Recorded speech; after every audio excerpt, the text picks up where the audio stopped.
యెరూషలేమా, నేను నిన్ను మరచిన ఎడల నా కుడి చెయ్యి తన నేర్పును మర్చిపోవునుగాక. అమ్మో, అర్థమైందా? నేను నిన్ను మర్చిపోవడం దేంతో సమానం అంటే, నా కుడి చెయ్యి తన వాటము మర్చిపోవడం, తన కుడి చెయ్యి పడిపోవడం, ఏ పనులు చేసుకోలేక చతికిల పడిపోవటం, ఏ పనులు చేసుకోలేక కుంటోళ్ళు అయిపోవటం, గుడ్డోళ్ళు అయిపోవటం. ఎందుకు ఈ పరిస్థితి అంటే, దేవునిని హెచ్చుగా ఎంచలేని ఏ బతుకు కుంటి బతుకే. గుర్తుంచుకోండి, దేవుణ్ణి ఘనముగా హెచ్చుగా ఎంచలేని ఏ బతుకు కూడా అవిటి బతుకే, అవిటి బతుకే. చేతులు కాళ్ళు పడిపోయినోడు పనులు చేసుకోవడానికి ఎలాగైతే బాగా భయంకరంగా చాలా నరకం చూసేస్తాడో, దేవుణ్ణి గొప్పగా ఎంచలేని బతుకులు కూడా నరకం చూసేస్తాయి. నరకం చూసేస్తాయి, భూమి మీదే నరకం చూసేస్తాయి. దావీదు దేవునికి దేవాలయానికి ఇస్తున్న ప్రాముఖ్యత చూడండి ఎంత గొప్పదో. ఇంకా ఏం చెప్తున్నాడు చదవండి కింద.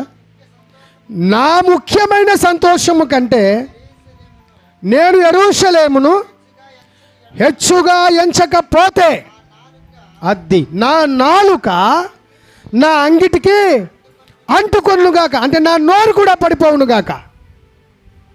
ఎంత భయంకరమైన స్థితి చెప్తున్నాడు చూడండి.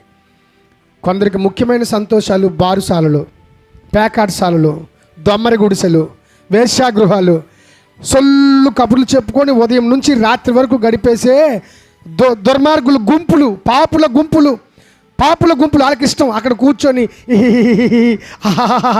అని చెప్పేసి పనికి మాలి పాడు మాటలన్నీ ఆడుకొని, అరుచుకొని, కేకలేసుకొని, కోతుల్లాగా ఓనర్ పెట్టుకొని, కుక్కల్లాగా గగ్గోలు పెట్టుకొని ఆ గుంపులు కొంతమందికి ఇష్టం. అక్కడికి వెళ్ళి గంటలు గడుపుతారు, కానీ వారి ముఖ్యమైన సంతోషం అక్కడ ఉంటుందట. కానీ దేవుడు చెప్తున్నాడు, యెరూషలేమా, నా ముఖ్యమైన సంతోషము కంటే అంటున్నాడు. నేను అడుగుతున్నాను, మీ ముఖ్యమైన సంతోషం ఏంటి అసలు ఈరోజు? కొందరికి ముఖ్యమైన సంతోషాలు సినిమా థియేటర్లు, కొందరికి ముఖ్యమైన సంతోషాలు వారి ఉద్యోగ వ్యాపార వ్యవహారాలు. కాదండి, నీ ఉద్యోగ వ్యాపార వ్యవహార స్థలాలు కాదు.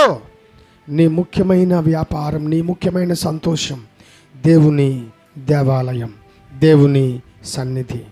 దేవుని సన్నిధి, దానిని నువ్వు హెచ్చుగా ఎంచాలి. ఎంత తేలిగ్గా చూస్తారో. కొందరికి ఒళ్ళంతా బరువే, మూర్ఖత్వం, మొండితనం. దేవుడు ఏదో పెద్ద జబ్బిచ్చి మొత్తేసినంత వరకు మూర్ఖులు కదలరు. దేవుని సన్నిధి అంటే ఎంత తేలికో, ఎంత నిర్లక్ష్యమో.